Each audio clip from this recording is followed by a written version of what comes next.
Jesus contemplará. Deus a grandes maravilhas operou por alguém que firme nele confiou, e da promessa em nada duvidou. Sua fé Jesus contemplará.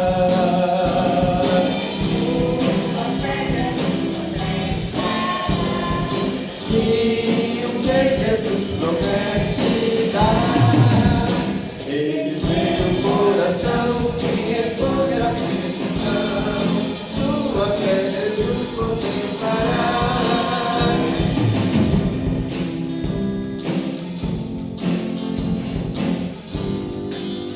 A última estrofe diz: sim, creiamos no que Deus nos prometeu, pois jamais desonrará o nome seu. Ele cumprirá a promessa que nos deu. Sua fé Jesus contemplará. Deus contempla a nossa fé. Amém? Amém? Amém? Sim, creiamos no que Deus nos prometeu, pois jamais desonrará o nome seu. Ele cumprirá promessas que nos deu. Sua fé Jesus contemplará. Sua fé Jesus contemplará. E o que Jesus promete dar, Ele vê o coração e responde à petição. Sua fé Jesus contemplará. Amém. Vamos então orar ao Senhor mais uma vez. Obrigado, Deus, por esse momento tão precioso, pelo louvor entoado ao Senhor, que de fato, Pai, a nossa fé cada dia mais seja fortalecida no sentido de que o Senhor contempla a nossa fé, no sentido de que o Senhor cumpre promessas que nos deu. Que a nossa vida esteja sempre alinhada com a Tua vontade, Deus. Em nome de Jesus, fala conosco, em nome de Jesus. Amém. Vamos ler a palavra de Deus, Gálatas 6, de 1 a 10. Igreja, um povo salvo para abençoar. A igreja é salva para abençoar, sim ou não? Sim. A igreja é salva para abençoar, sim ou não? Sim. Abençoar os de dentro ou os de fora? Ou ambos? Ambos, claro, né? A igreja precisa ser abençoadora. Ela precisa abençoar os de fora, precisa abençoar os de dentro, enfim, a todas as pessoas que se relacionam com ela. E é claro, mais uma vez lembrando que quando a gente fala de igreja, a gente está falando de gente, de povo, de pessoas, não é de instituição. Então vamos lá? Gálatas 6, de 1 a 10, vamos ler a palavra de Deus, vamos colocar em pé, mais uma vez. Igreja é um povo salvo para abençoar. Abençoar os de dentro, abençoar os de fora. Vamos lá. Gálatas 6, 1 a 10, vamos ler a palavra, diz assim, eu lerei os versículos ímpares, os irmãos lerão os pares comigo, diz assim: irmãos, se alguém for surpreendido em algum pecado, vocês que são espirituais, deverão restaurá-lo como? De que maneira? Mansidão. Com mansidão. Cuide-se, porém, para que também não seja tentado. Então vamos ler a próxima, vamos lá? Levem os fardos pesados uns dos outros e assim cumpram a lei de Cristo. E o 3 diz: se alguém se considera alguma coisa, não sendo nada, engana-se a si mesmo. Número 4. Cada um examine os próprios atos e então poderá orgulhar-se de si mesmo sem se comparar com ninguém. Comparação nunca é bom, né? Nunca é uma coisa positiva. Pois cada um deverá levar a própria carga. Sejam lá, o que está sendo instruído na palavra, partilhe todas as coisas boas que o instrui. Então, quem instrui vocês na palavra também está aberto para que vocês partilhem com ele coisas boas, não é? Então, levar também boas notícias. 7. Não se deixem enganar. De Deus não se zomba, pois o que o homem semear, isso também colherá. Vamos ler 8. Quem semeia para a sua carne, da carne colherá destruição. Mas quem semeia para o Espírito, do Espírito colherá a vida eterna. E o 9 diz: e não nos cansemos de fazer o bem, pois no tempo próprio colheremos, se não desanimarmos. 10, vamos ler? Portanto, enquanto temos oportunidade, façamos o bem a todos, especialmente aos da família da fé. Vamos então orar. Obrigado, Deus, mais uma vez, pela Tua palavra. Que o Senhor fale aos nossos corações, aos corações de todos aqueles que estão conosco, acompanhando, ó Pai, cultuando conosco, em nome de Jesus. Amém. Podem sentar. Vamos lá. A igreja de Jesus, ou seja, as pessoas que de fato se renderam a Jesus, receberam o Espírito Santo ou não? Sim ou não? Sim. Se alguém disser assim, pastor, eu não sei se eu recebi o Espírito Santo. Olha, é o Espírito Santo que trabalha na conversão do ser humano. Então, todos nós que somos crentes porque foi uma atuação do Espírito Santo em nós. Essa coisa de, eu sou convertido, mas não tenho o Espírito Santo, isso não existe. Todo convertido tem o Espírito Santo, sim. É assim que a Bíblia ensina, não é? Então, a igreja de Jesus recebeu o Espírito Santo, claro que sim.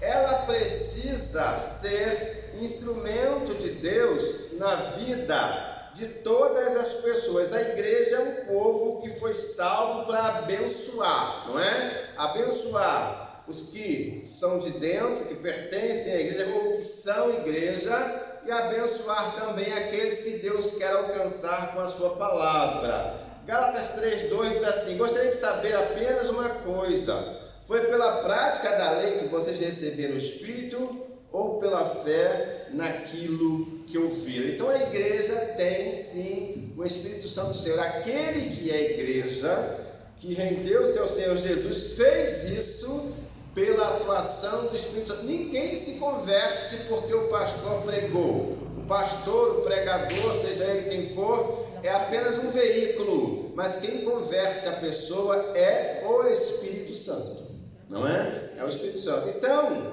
a igreja de Jesus já recebeu o Espírito Santo. A igreja de Jesus desperta no cristão o fruto do Espírito Santo. Não é ela que produz, ela desperta para que o cristão produza, mas quem produz esse fruto é o próprio Espírito Santo. Diz assim: mas o fruto do Espírito Santo é amor, que mais? Alegria, paz, longanimidade ou paciência, amabilidade, bondade, fidelidade. Tem gente que acha que o fruto do Espírito é gritaria, mas a Bíblia fala diferente. A Bíblia fala que o fruto do Espírito é amor. O que é mais difícil, gritar ou amar aquela pessoa cujo jeitão a gente não gosta muito? O que é mais difícil? Amar a diferentona ou diferentão, é muito mais difícil, não é isso? É mais difícil. Então, a alegria, paz, paciência, amabilidade, bondade, fidelidade, mansidão, é mais difícil gritar ou é mais difícil ser manso? Gritar. É mais difícil, gritar é mais fácil. Gritar é mais fácil, você fica nervosa ou nervoso e... Agora, ser manso, quando você está com aquela indignação, você diz assim: deixa eu aqui segurar minha língua. Isso é muito mais difícil, não é assim? Não é? Então, a igreja então recebeu o Espírito Santo, produz, o fruto do Espírito Santo. O Espírito Santo é que produz o fruto, mas a igreja incentiva o cristão a produzir, a estar atento para isso. E a igreja também vive no Espírito Santo. Então Paulo fala: se vivemos no Espírito, pelo Espírito, andemos também pelo Espírito. Mas vamos lá então. Aí agora nesse capítulo 6, Paulo explica aos cristãos como esse fruto do Espírito é percebido na prática, como esse fruto é praticado, não é? Então, como é que se conhece o cristão cheio do Espírito Santo? O próprio versículo já disse, quando ele é cheio de amor, quando ele é uma pessoa que tem domínio próprio, quando ele é uma pessoa mansa, enfim, todas essas questões que a gente já leu nesse texto. Mas vamos lá, vamos voltar então para esse texto que nós lemos, Gálatas 6, não é? A partir do versículo 1, vamos voltar para esse texto. Diz assim, ó, a igreja salva para abençoar, ela não concorda com o pecado, mas corrige o errante com amor ou com espírito de vingança? Com amor. Então, ó, a igreja salva para abençoar, não concorda com o pecado, mas corrige o errante com amor. Parece até a lição que a gente estudou hoje pela manhã, não parece? Não é? Versículo 1. Thelma, vamos ler, irmãos, comigo? Vamos lá. Versículo 1, vamos lá? Irmãos, vamos. Se alguém for surpreendido em algum pecado, vocês que são espirituais deverão restaurá-lo com mansidão. Cuide-se, porém, cada um para que também não seja tentado. Então, olha, Paulo até usa um pouco de ironia aí. Paulo diz assim, ó, vocês que são espirituais, porque tinha gente lá se achando espiritual demais, e ao invés de corrigir com amor, corrigia querendo humilhar a pessoa. A correção de Deus é feita com amor ou para humilhar alguém? Com amor. É sempre no sentido de restaurar, não é? A correção de Deus é feita dessa forma. Então a igreja, ela precisa sim abençoar corrigindo, porque ela não concorda com o pecado, mas ela corrige o errante com amor. É o que Paulo está orientando aí que seja feito. E olha o que eu acho interessante essa expressão que Paulo usou, irmãos, se alguém for surpreendido em algum pecado. Por que surpreendido? É aquela pessoa que não está acostumada a pecar porque sente prazer no pecado, mas de repente, por um deslize, ela vai e peca. Essa pessoa, esse deslize dela é aquela coisa inesperada. Paulo não está falando daquele membro de igreja que está acostumado a viver no pecado. Esse nem igreja é, ele é só membro, ele pertence a uma instituição, mas ele não é igreja. Paulo está falando para quem é igreja. E ser igreja é diferente de ser da igreja. Ok, irmãos? Ser igreja é diferente de somente ser da igreja. Tem gente que é da igreja, mas não é igreja. Igreja é aquele, o próprio nome diz, né?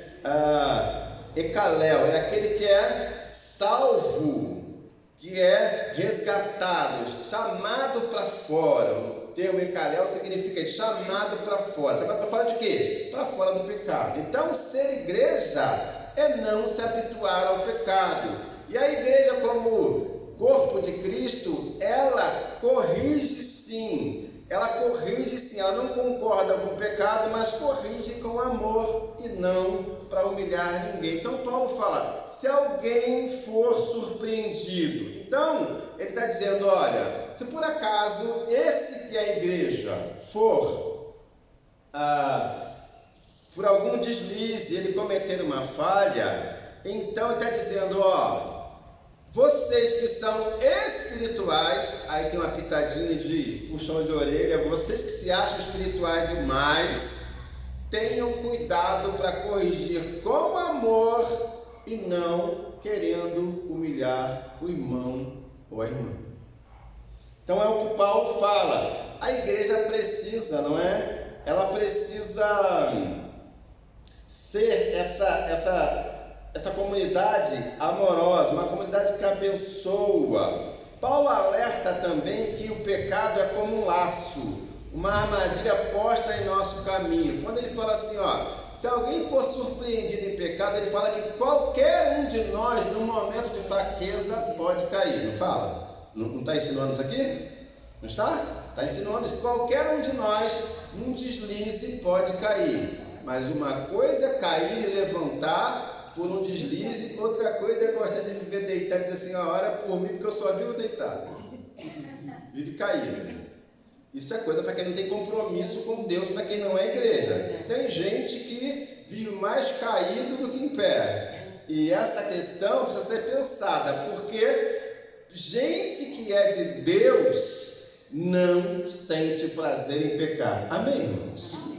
O texto está ensinando exatamente isso. Então, Paulo alerta que o pecado é como um laço, é como uma armadilha posta no caminho, que esse pecado pode surpreender o crente. Todos nós precisamos estar atentos a convites que a sociedade sem Deus nos faz, que são verdadeiros terrenos escorregadios diante dos nossos pés. Aquele convite que vem com uma cara boa, é o que se chama de dourar a pílula, não é? Como é que a gente faz quando vai dar remédio para uma criança? A criança vai tomar remédio amargo? Normalmente não. Como é que a gente faz? Hoje existe até comprimido, adocicado, né? Com sabor, não existe? Existe, né? Mas quando tem um sabor ruim, a gente procura uma forma para a criança tomar o remédio, para que ela engula o remédio, para que o remédio faça efeito, não é assim? Quem já passou por essa experiência? Acho que todo mundo que é pai e que é mãe já passou por isso, não já? Enfia o comprimido dentro do doce, não é? E dá para a criança engole, não é? Então, derrete lá, dissolve na vitamina, no leite doce, sei lá, faz qualquer coisa. Então, Paulo está dizendo exatamente isso, que há convites que a sociedade faz, que são convites doces, mas que lá no fundo tem aquele pecado comprometido para nos comprometer, para nos tirar da caminhada com Deus. Então, Paulo está dizendo que nós que somos igrejas precisamos ver com discernimento e prudência para fugirmos, não é nem do mal, é da aparência do mal. Pode até nem ser o pecado consumado, mas se aquilo vai te levar, vai aparentar alguma coisa ruim, ou vai te aproximar de alguma coisa que no final vai acabar no abismo, é melhor evitar. É o que Paulo está dizendo. Então, por que Paulo estava falando de tratar com amor aquele que é surpreendido no erro? Porque os legalistas gostavam de expor os erros dos outros em público, em vez de recuperá-los com amor, eles aproveitavam para expor as pessoas. Já viram esses lugares onde as pessoas vêm para o microfone falar da vida do outro, expor a vida do outro? Já? Isso edifica? Não. Isso cria um ambiente tóxico, né? Prejudicial. Então, a correção deve ser para recuperação e não para tripudiar de quem erra. Quando a gente corrige um filho ou uma filha, como é que a gente faz? A gente corrige em público para envergonhá-lo? Não. Lá no particular, a gente dá aquele aperto e diz assim, ó, se fizer isso de novo, a gente vai conversar depois. Não é assim? Isso não se faz em público. Se a gente fizer isso em público, ao invés de ajudá-lo, a gente vai estar envergonhando e a gente pode criar sérios problemas em relação a isso. Tem crianças que não gostam, tem filhos de crentes que não gostam de vir para a igreja porque são corrigidos e envergonhados em público. Na frente de todo mundo. E aí a criança diz, eu não passo maior vergonha toda vez que eu vou lá, não volto mais naquele lugar. Então Paulo está dizendo que a correção deve ser feita com amor. Precisamos ter o amor do Espírito Santo e a humildade de Cristo para que o errante seja curado e restaurado, não é? Para que o errante seja curado. A igreja não deve ser uma comunidade geradora de traumas e doenças, mas um lugar de acolhimento e de restauração. A Liliane estava falando isso aqui na parte da manhã, sobre isso na EBD. A igreja deve ser como um hospital. Qual é a função do hospital? Curar. Não é curar do doente? Não é cuidar do doente? A igreja precisa ser esse espaço de curar o doente espiritual. E até mesmo o doente físico, orar por ele, se Deus quiser, Deus pode curar, não é? Através da ciência ou através de outros meios. Então, não devemos ser um exército que mata os seus soldados feridos, mas um lugar de reabilitação, de recuperação. Já pensou se o soldado pertencesse àquele exército onde ele feriu, a pessoa vai lá e ao invés de curar, acaba de abater, de matar? Seria um negócio complicado. E a igreja precisa ter cuidado para ser esse lugar de restauração e de recuperação. Quem corrige não pode se achar melhor do que o outro ou isento de pecar. Algum de nós está isento de pecar? Não. Mas é por isso que a gente vai viver no pecado só porque não está isento? Não, já que eu não estou isento, eu vou meter a cara, depois eu peço perdão e está tudo certo. Não, o cristão não sente alegria em pecar, não é? Vamos lá. A igreja quer esse povo salvo para abençoar, coloca-se à disposição do necessitado, não é? Gálatas 6:2, versículo 2 diz assim, vamos ler? Levem os fardos pesados, levam os fardos pesados uns dos outros e assim cumpram a lei de Cristo, não é? Por vezes, algumas pessoas que vivem próximas a nós têm fardos pesados para carregar? Ou não? Tem. E esse fardo, às vezes a gente nem sabe que a pessoa está carregando. E se a pessoa não compartilhar, a gente não tem como saber. Mas se ela compartilha e a gente não faz nada, nós estamos pecando por omissão. Não é? Estamos pecando por omissão. A dor do nosso irmão deve doer em nós também, não deve? Sim. Deve. O fardo do nosso irmão deve pesar também em nós. Tem gente que é tão introvertida que a gente nem sabe que ela está passando por lutas, que ela não gosta de expor, e ela tem esse direito. Eu não estou falando que a pessoa tem que se expor quando está passando por lutas, mas a gente, quando conhece bem uma pessoa, sabe quando ela está diferente, não sabe? Sabe, né? Irmã Andréia, a irmã sabe quando o Marcos está triste?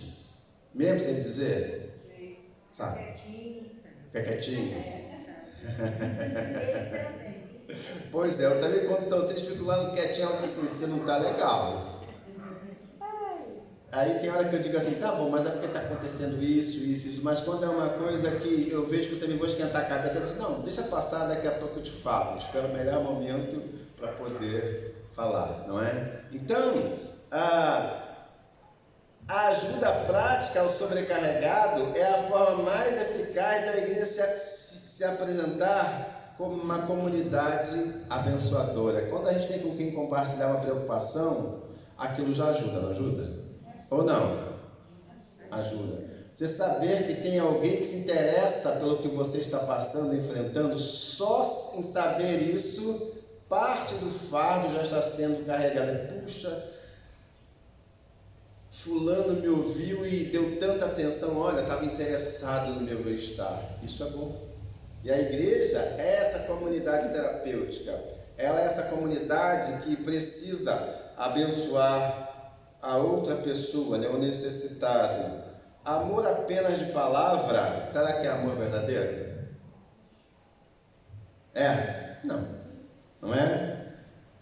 1 João vai dizer assim, amados, não amemos só de língua.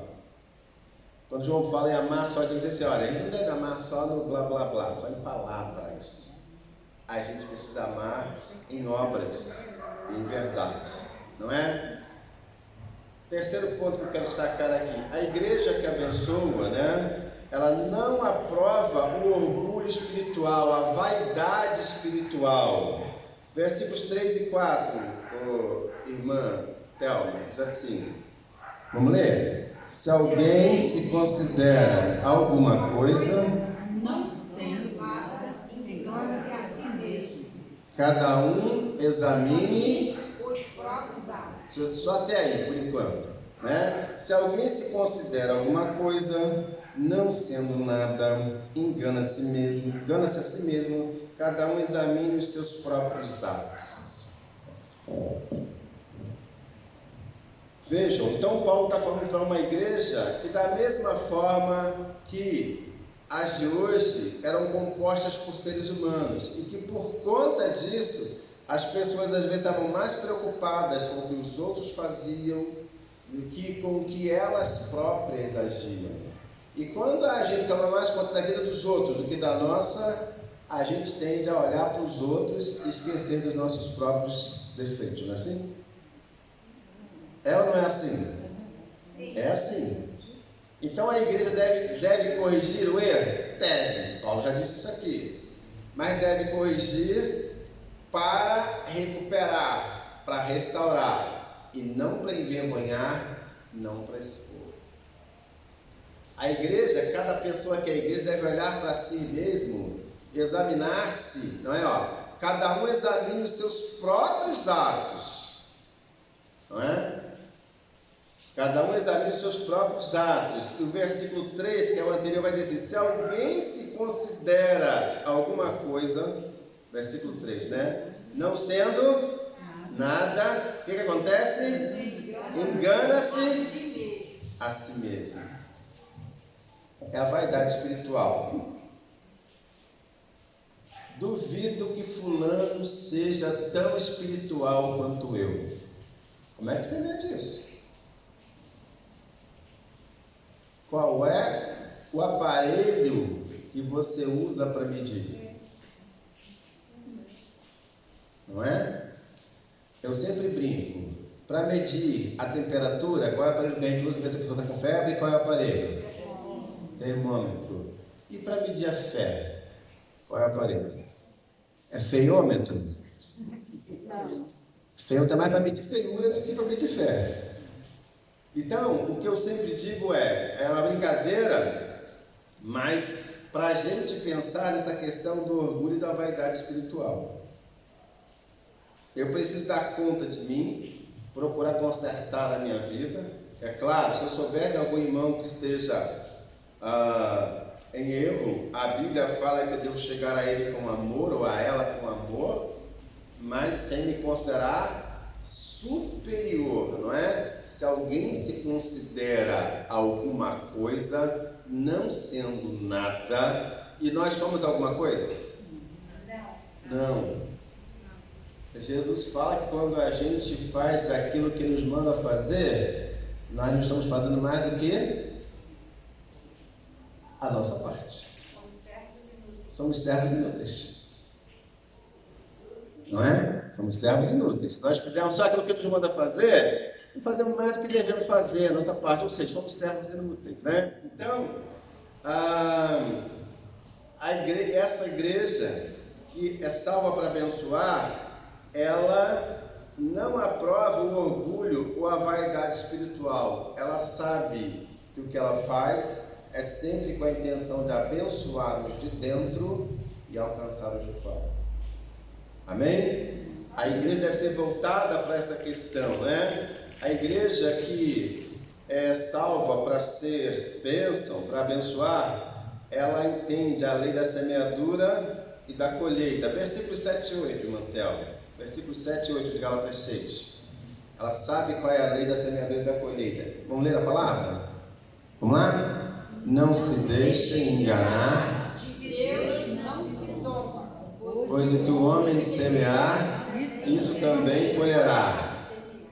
Vamos lá? Quem semeia sua carne, da carne colherá destruição. Mas quem semeia... Resumindo, quem viver para a carne vai colher os frutos da carne. Não é? Quem viver para a vontade da carne, para satisfazer a vontade da carne, vai colher os frutos carnais. E os frutos carnais normalmente não são aqueles que nos aproximam mais de Deus. Se nós fizermos a vontade da nossa carne, a gente vai se aproximar mais de Deus ou vai se afastar mais de Deus? Porque a nossa carne preza por aqueles valores dessa sociedade. E essa sociedade diz assim, olha, você tem que ser rico. Tem até igreja que diz que o crente que não é rico é porque ele não é abençoado, não tem? Tem. Absorvendo esses valores da sociedade? Tem isso. Não é? Tem. Então, esses valores estão tão impregnados na sociedade que muitas vezes eles até contaminam a igreja de tal forma que tem igreja, já chamada teologia da prosperidade, que afirma isso. Se você não é pobre, não é rico, é porque você não tem a bênção de Deus, e quando a Bíblia vai dizer exatamente o contrário. Não é? Então, a lei da semeadura e da colheita é um princípio universal. Se a gente semeia, não é? Se a gente semeia atitudes carnais, é esse tipo de fruto que a gente vai colher.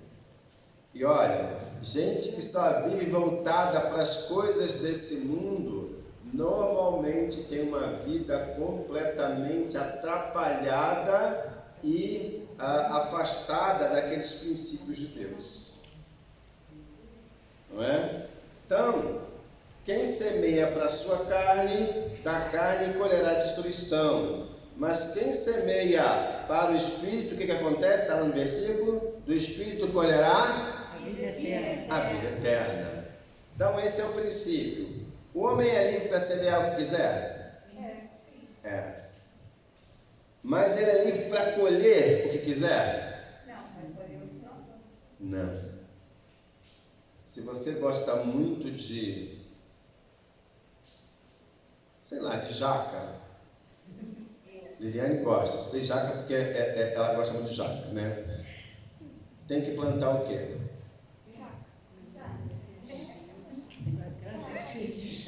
É a lógica, não é? Tem que plantar jaca. Irmã Ivana, a irmã gosta de que fruta? Manga. Irmã gosta de manga, eu também gosto de manga, gosto muito de manga. Para colher manga, a irmã tem que plantar o quê? Manga. Ou tem que alçar para longe e dizer assim, me dá aí 1 quilo de manga. Não é isso? É a ordem natural das coisas. O que a Bíblia está dizendo é que o homem ele é livre para semear, mas ele não é livre para colher. Ele vai colher exatamente o resultado da sua semeadura. Não é? Então, claro que ela está falando no sentido espiritual, tá certo? No sentido espiritual que ela está falando. A minha escolha espiritual, eu vou colher exatamente aquilo que eu for semear. Diante de Deus, se eu semear a vida correta, eu vou receber a aprovação dele. É o que eu vou colher dele.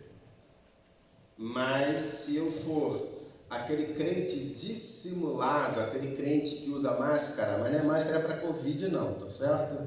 É máscara mesmo de disfarce, não é?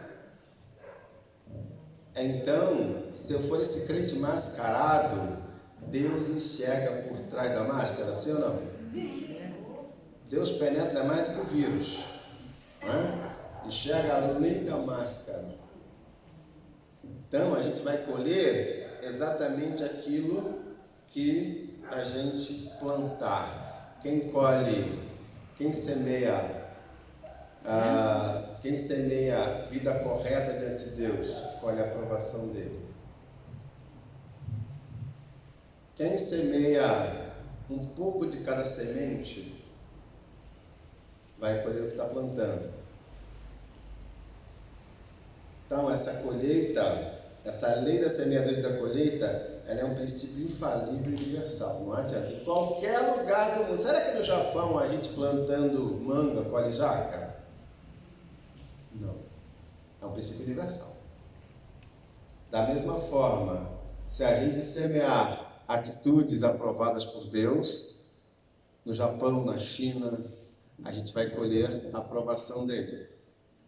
Se a gente semear atitudes condenáveis ou atitudes que Deus reprováveis, né? Reprováveis por Deus, a gente vai colher também a reprovação da parte dele. Então, querido, a igreja, ela é salva para abençoar pessoas, edificar os de dentro, salvar os que estão lá fora, e nós somos essa carta de Cristo. Por onde a gente vai, a carta contém uma mensagem, não contém? Por onde a gente vai expondo essa mensagem, e quem olha para a gente está lendo uma mensagem, não está? Sim. Quem olha para a gente está lendo uma mensagem, principalmente onde as pessoas nos conhecem, não é? Eu já até contei essa experiência que uma vez eu estava, às vezes a gente nem sabe que é conhecido, mas sempre tem alguém que nos conhece, não é? Uma vez eu estava andando lá na férias, isso tem, sei lá, 10 anos talvez, andando na praia de Cabo Frio, eu e Liliane. Lembra, Liliane, disso? Andando na praia de Cabo Frio. E aí andando lá na praia do Forte. Praia do Forte, Daqui a pouco alguém chega e diz assim: pastor, ele diz: você conhece de onde? Era uma pessoa que eu me lembrava daquela, pois está um lugar assim. Mas houve uma ocasião em que eu estava estacionando meu carro, e isso foi lá no centro de Irajá. E de repente eu estacionei o carro, e aí alguém disse assim: não arranha o carro do professor não, porque senão vai comprar a briga comigo. Essa pessoa falou. E essa pessoa era aquele estacionador de carro lá, o manobrista, né, que eu nem sabia que me conhecia. Eu olhei para ele: você me conhece de onde? Meu filho é seu aluno lá na FATEC. Ele falou que o senhor é muito legal, que explica 10 vezes, se precisar explicar é com paciência. Então, ele gosta do senhor e disse: olha, tratou bem o meu filho, me tratou bem também. Eu disse: Jesus, ainda bem. Eu nem sabia como você me conhecia. Lei da semeadura e da colheita. Tratei bem o filho do moço, porque trato bem todo mundo. É assim que a gente tem que ser. Ganhei a simpatia do moço, ganhei os favores dele. Não arranha o carro do professor não, senão você vai se ver comigo. Já pensou se eu tivesse tratado mal aquele menino? Eu ia chegar e encontrar arranhando o carro e dizer assim: quem arranhou meu carro aqui? Quem foi que fez isso amassado lá? Não saberia quem foi. É assim, na questão espiritual também.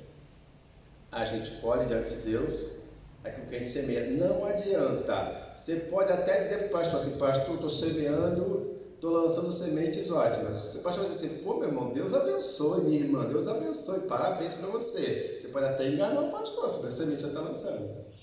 Mas a Deus, ninguém engana. A colheita vem como resultado da semeadura. Não tem como. Amém? Então a igreja ela é abençoadora. Nós somos igreja. Nós somos igreja. A gente, com as nossas atitudes, a gente está sempre abençoando alguém ou entristecendo alguém. Não é? Então que as nossas atitudes sejam atitudes abençoadoras, como igreja do Senhor Jesus. Amém? Vamos colocar em pé? Vamos orar?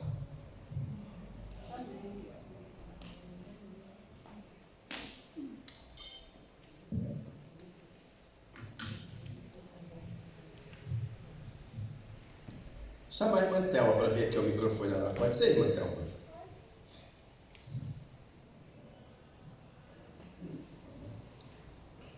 Ora nesse microfone aqui, por favor.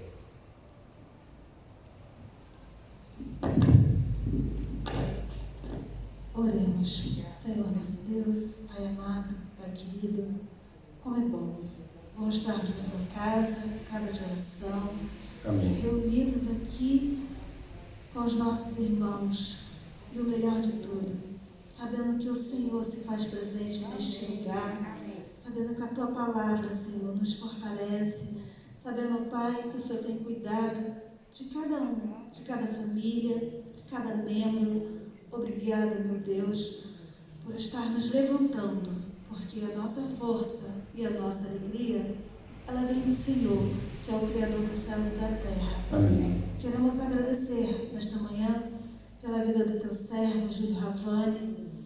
Queremos agradecer porque temos a certeza de que o Senhor tem colocado a mensagem no teu coração. Amém. E Ele tem trago a cada um de nós, em nome de Jesus. Amém. Nós oramos. Amém. Amém. Deus abençoe, queridos. Até a noite, se Deus quiser. Lembrando sempre, se você não encomendou